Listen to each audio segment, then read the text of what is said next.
નમસ્કાર, ધર્મલોકમાં આપનું સ્વાગત છે. હું છું કૃષ્ણા.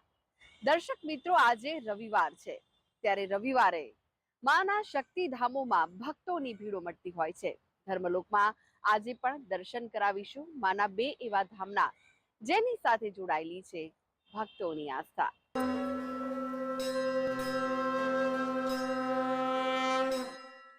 અમદાવાદના સીટીએમ વિસ્તારમાં બિરાજે છે માં ગાયત્રી.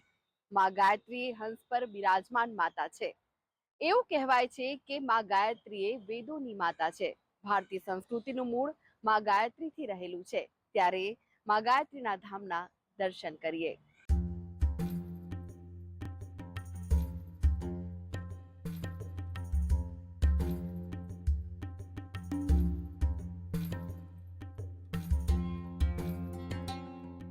જેને હંસ વાહિની કહેવામાં આવે છે તેવા ગાયત્રી માતાજીની ઉપાસના કરવાથી મનોવાંચિત ફળની પ્રાપ્તિ થાય છે.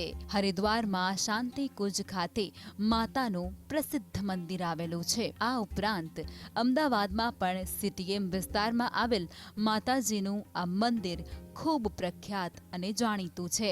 ભગવાન શ્રી કૃષ્ણએ ગીતાજીમાં ગાયત્રી છંદસા મહમ એટલે છંદોમાં હું ગાયત્રી છું એમ કહી અને ગાયત્રી માતાની મહત્તા પ્રસ્થાપિત કરી છે. પ્રાચીન કાળમાં સાંદીપની, વશિષ્ઠ, વિશ્વામિત્ર, પરશુરામ જેવા ઋષિઓના આશ્રમમાં છાત્રોને વેદ, ગાયત્રી, યજ્ઞ અને ત્રિકાળ સંધ્યાનું જ્ઞાન આપવામાં આવતું હોવાનો પણ ઉલ્લેખ રામાયણ, મહાભારત અને શ્રીમદ ભગવદ્ ગીતા જેવા ધાર્મિક ગ્રંથોમાં પણ પ્રાપ્ત થાય છે. હિન્દુ ધર્મમાં ગાયત્રી માતાને પંચમુખી માનવામાં આવે છે. પૃથ્વી પર પ્રત્યેક જીવની અંદર માતા ગાયત્રી પ્રાણ શક્તિ છે. આથી ગાયત્રી દેવીની ઉપાસના મહત્વની રહી જાય છે.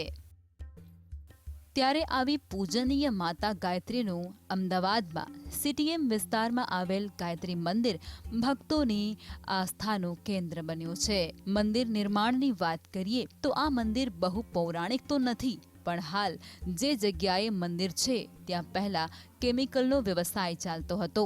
જો કે જગ્યાના માલિક અને હાલના મંદિરના મેનેજિંગ ટ્રસ્ટીએ જ્યારે આચાર્ય શ્રીરામ શર્માના પુસ્તકો વાંચતા ત્યારે તેઓને વિચાર આવ્યો કે આ જગ્યાએ માતાજીની આરાધના કરવી જોઈએ અને બસ ત્યારબાદ 1998માં નાનકડી ડેરીનું નિર્માણ કરવામાં આવ્યું હતું અને ત્યારબાદ મંદિરની પ્રવૃત્તિ વધતી ગઈ અને વર્ષ 2002માં ચેરિટી કરી અને ભવ્ય મંદિરનું નિર્માણ કરવામાં આવ્યું અને આ મંદિરનું નિર્માણ થતાની સાથે જ અહીંયા ભક્તોનો જમાવડો થવા લાગ્યો.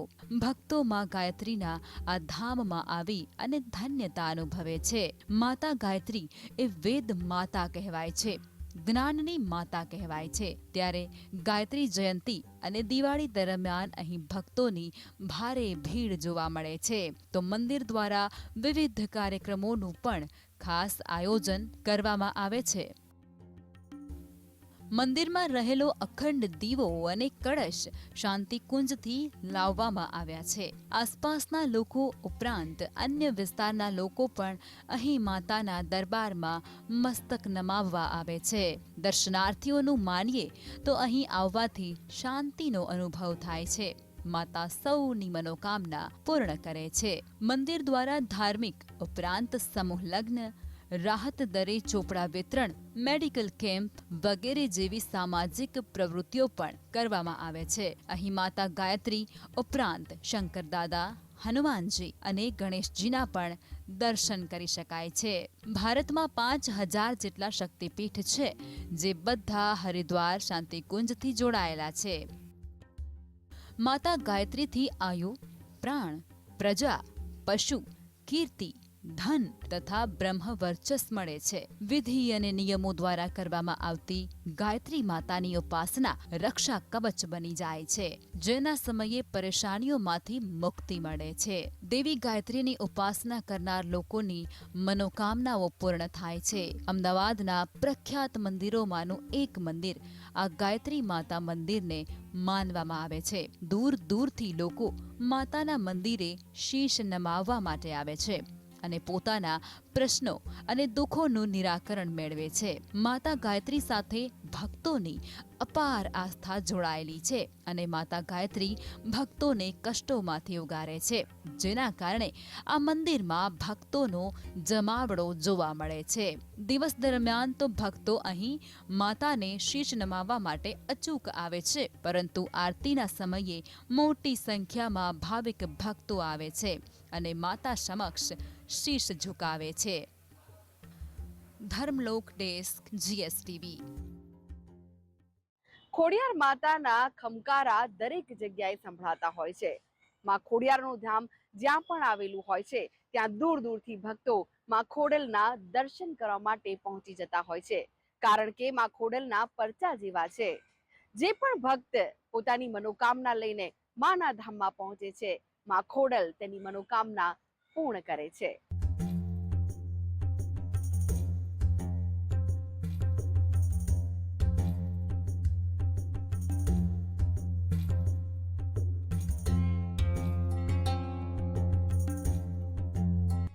જામનગરથી 10 કિલોમીટરના અંતરે રંગમતી નદીના કિનારે ખોડિયાર માતાજીનું મંદિર આવેલું છે.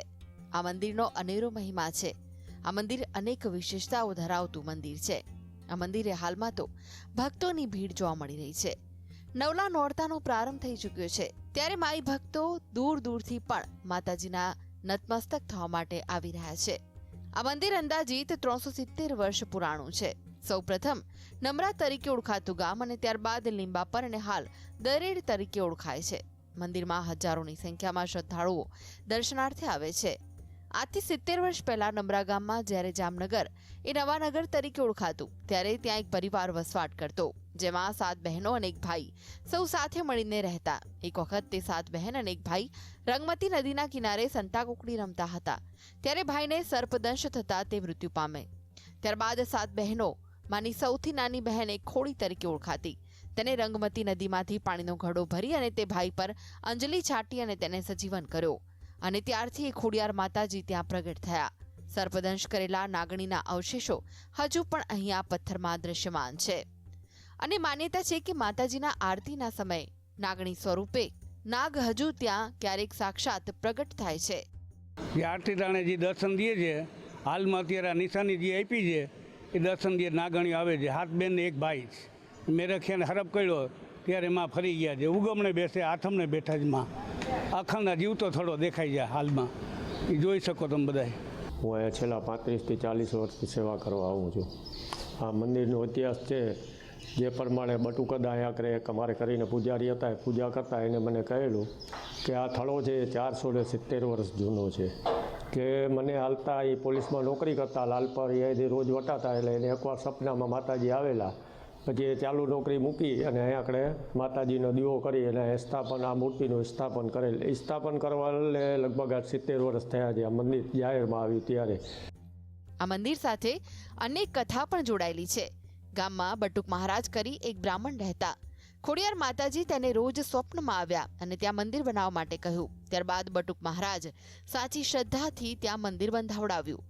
જામનગરની જીવાદોરી સમાન રણજીત સાગર અને લખોટા તળાવ એ બંને ડેમ આ મંદિરની પાસે આવેલા પથ્થરોથી બંધાયેલો છે. આ મંદિરમાં ભક્તો દૂર દૂરથી પણ દર્શનાર્થે આવે છે, તો ઘણા લોકો માનતા રાખી અને પગપાળા પણ માતાજીના દર્શનાર્થે આવે છે. અમે અહીંયા ઘણા વર્ષોથી મંદિરે દર્શન કરવા માટે આવીએ છીએ. માતાજીનો ઘણો સત છે. બધી માનતાઓ અહીંયા પૂરી થાય છે. વરસાદની સિઝનમાં બધું પાણી થઈ ગયું છે, પણ માતાજીની ચૂંદડીમાં જરા પણ કાંઈ પણ થતું નથી. ચૂંદડી હલતી નથી અને માતાજીના ઘણા અહીંયા પરચા સાબિત થાય છે અને બધી મનોકામના પૂર્ણ થાય છે. અહીંયા માતાજીનું બહુ જ હાથ છે ખોડિયાલમાંનું, અને અહીંયા દુનિયાનું શ્રદ્ધાળુ આવે છે અને જેટલું માણસ આવે છે ને એની મનોકામના બધી પૂરી થાય છે. આ દરેડ વિસ્તારમાં આવ્યું, જામનગર દરેડ વિસ્તારમાં, અને બહુ જ માં અહીંયા સત છે. માં પાણી માતાજીનું મગરે દર્શન દે. જીને જેટલું માણસ શ્રદ્ધાળુ આવે છે ને એને જેટલો વિશ્વાસ છે ને એટલું હુકમથી માતાજીની દયાથી દુનિયાનું કામ માતાજી શ્રદ્ધાળુનું શ્રદ્ધા પૂરી કરે છે અને બહુ જ અહીંયા માનું હાથ છે. આ મંદિરમાં હજુ પણ રાત્રે રોકાણ થઈ શકતું નથી. રાત્રિના સમયે નાગણી સ્વરૂપે માતાજી ત્યાં પરચો આપતા હોય તેવી લોક માન્યતા જોડાયેલી છે. મંદિરમાં ચોમાસાની ઋતુમાં આખું મંદિર પાણીમાં ડૂબી જાય છે, પરંતુ આજ દિવસ સુધી તે મંદિરની પ્રતિમા કે માતાજીની ચુંદડી પણ હાલતી નથી.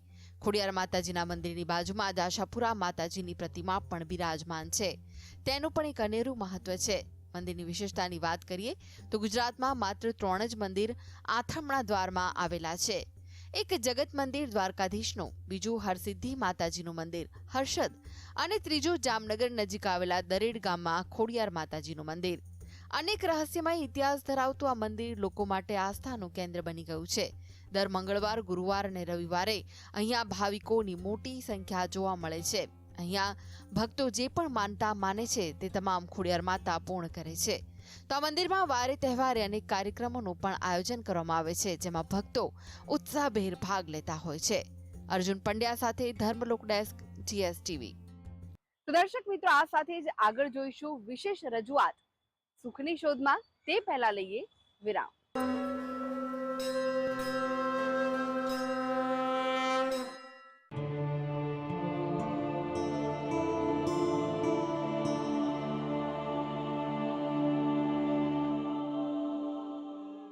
મિત્રો, દુઃખમાં છો, કોઈ દુઃખ કે પીડા છે જે ઘણા સમયથી દૂર નથી થતું. કોઈ એવું દુઃખ છે જે તમને વારંવાર હેરાન કરે છે, તમારું મનોબળ તોડી નાખે છે. કોઈ એવું શારીરિક દુઃખ છે, કોઈ એવું માનસિક દુઃખ છે, કોઈ એવું પરિસ્થિતિજન્ય દુઃખ છે. ખૂબ પ્રયત્ન કર્યા, કંઈ નથી થતું. પ્રાર્થના ચાલુ રાખો. હું એમ નહીં કહું પ્રાર્થના કરો, કારણ કે પ્રાર્થના તો કરતા હશો આપ. હું એમ કહીશ કે પ્રાર્થના ચાલુ રાખો. આવ્યું છે, દુઃખ છે, સમજી ગયા, માની લીધું, એક્સેપ્ટ કરી લીધું. પ્રાર્થના ચાલુ રાખો. ખબર નથી ક્યારે પરિણામ આવવાનું નક્કી હતું. ખબર નથી ક્યારે અચાનક દીવો સળગવાનું નક્કી હતું. ખબર નથી. માટે નિરંતર પ્રયાસ ચાલુ જ રાખો, ચાલુ જ રાખો. પ્રાર્થનાથી મોટા મોટા ચમત્કારો થાય છે. અસાધારણ ઘટના. બહુ મોટા કેન્સર સર્જન, આ વિદેશની વાત છે,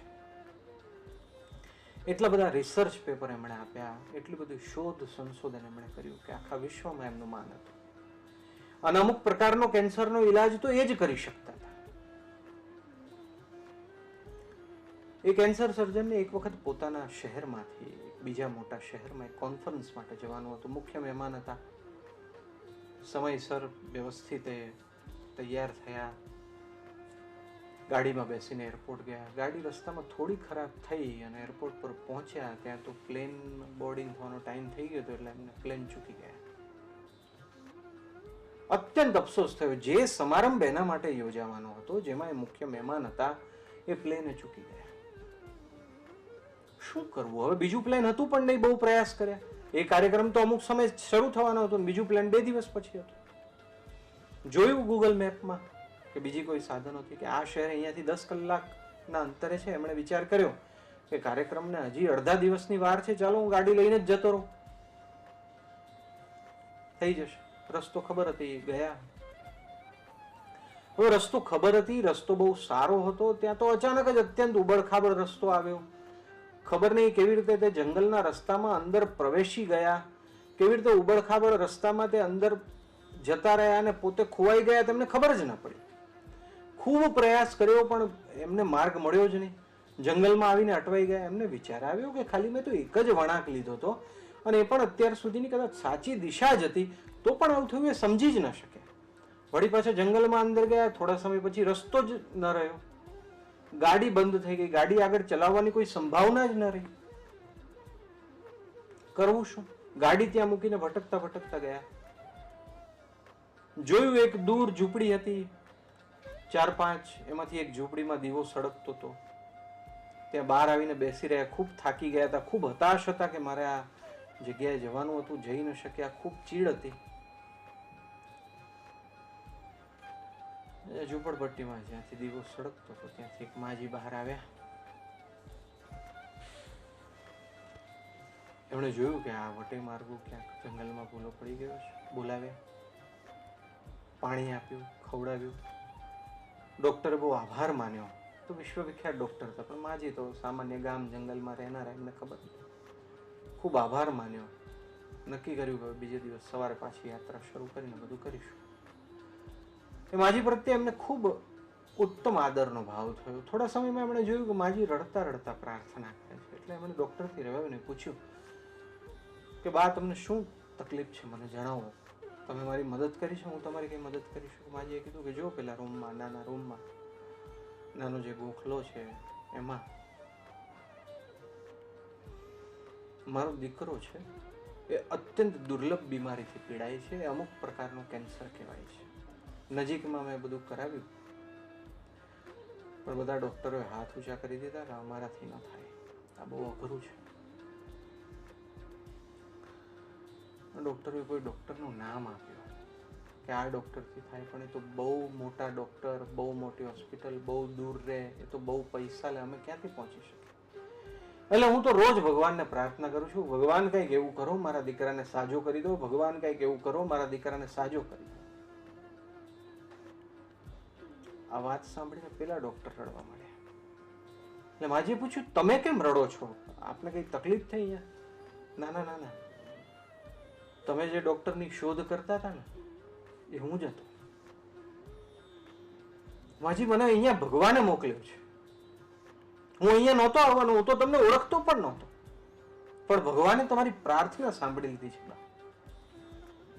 પછી ડોક્ટરે આખું વૃત્તાંત કહ્યું. હું તો બીજા શહેરમાં જતો હતો, ત્યાં મારું સન્માન હતું, મોટો કાર્યક્રમ હતો, મારી ફ્લાઇટ ચૂકી ગયો તો હું ગાડીથી ગયો તો રસ્તો ભૂલો પડી ગયો, આ જંગલમાં આવ્યો, અનેક દિશા હતી પણ હું આ જ દિશામાં ચાલ્યો, તમારે ત્યાં જ મને ભગવાને મોકલ્યો. આજે ભગવાને તમારી વાત સાંભળી લીધી છે, ભગવાને મને મોકલ્યો છે, હવે હું આવી ગયો છું, ચોક્કસ સારું થઈ જશે, તમે ચિંતા ન કરશો.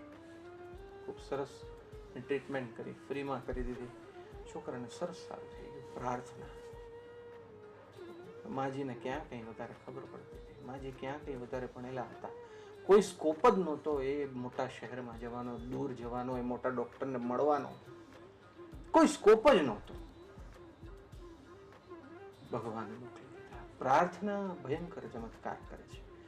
મિત્રો, પ્રાર્થના કરતી વખતે આપણે ભગવાન પાસે એવી આશા ન રાખી શકીએ કે પ્રભુ આ જ દિશામાં આ જ રીતે ચમત્કાર કરજો.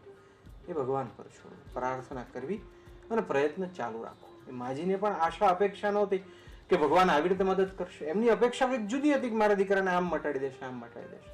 ભગવાને કીધું, કર્મણ્યવાધિકારસ્તે મા ફલેષુ કદાચન, તું પ્રાર્થના કર, રસ્તો હું કરીશ. તું પ્રાર્થના કર, તું પુરુષાર્થ કર, સાચી દિશામાં પ્રયત્ન કર. આ પ્રાર્થના ચમત્કાર કરે છે. બહુ હતાશ છો, બહુ નિરાશ છો, આજુબાજુથી પરિસ્થિતિઓ બહુ ઘેરી લીધા છે, પ્રભુના શરણે જાઓ, પ્રભુને યાચો, પ્રભુ પાસે માગો, પ્રભુને કહો, પ્રભુ પાસે પ્રાયશ્ચિત કરો. 1000 વાર ભૂલો થાય છે, 1000 વાર તમે નિષ્ફળ જાઓ છો, વારંવાર પાછા ફરો, માફી માંગો, પ્રાયશ્ચિત કરો, પ્રભુને પ્રાર્થના કરો, પ્રભુ આપની આજ્ઞામાં રહેવું છે, આ મારે જરૂરિયાત છે, આ મદદ જોઈએ છે, મહેરબાની કરીને કૃપા કરો પ્રભુ, મારાથી આટલો પુરુષાર્થ થઈ શકે છે, હું કરું છું, પણ આપ કૃપા કરો, આપ કૃપા કરો. મહાશક્તિમાન પ્રભુ તમારું દુઃખ દૂર કરી શકે છે. પછી પ્રભુ અને કુદરત કેવી રીતે કાર્ય કરે છે મિત્રો, એ બહુ સમજવામાં આપણી કદાચ બુદ્ધિ કામ ન કરે. તમે પ્રાર્થના કરો, ભાવના ભાવો, કકડાવીને પ્રાર્થના કરો. પ્રાર્થનામાં અંદર સચ્ચાઈ હોવી જોઈએ, બરાબર સચ્ચાઈ હોવી જોઈએ. સચ્ચાઈથી પ્રાર્થના કરો. સચ્ચાઈથી પ્રાર્થના કરશો તો પરિવર્તનના રણકારા આવશે. આજે નહીં કાલે, કાલે નહીં પરમ દિવસે આવશે, પણ આવશે. અને એવા આવશે જે આપના જીવનનું સમૂળભૂત પરિવર્તન સુખદાયક અવસ્થામાં કરી દેશે.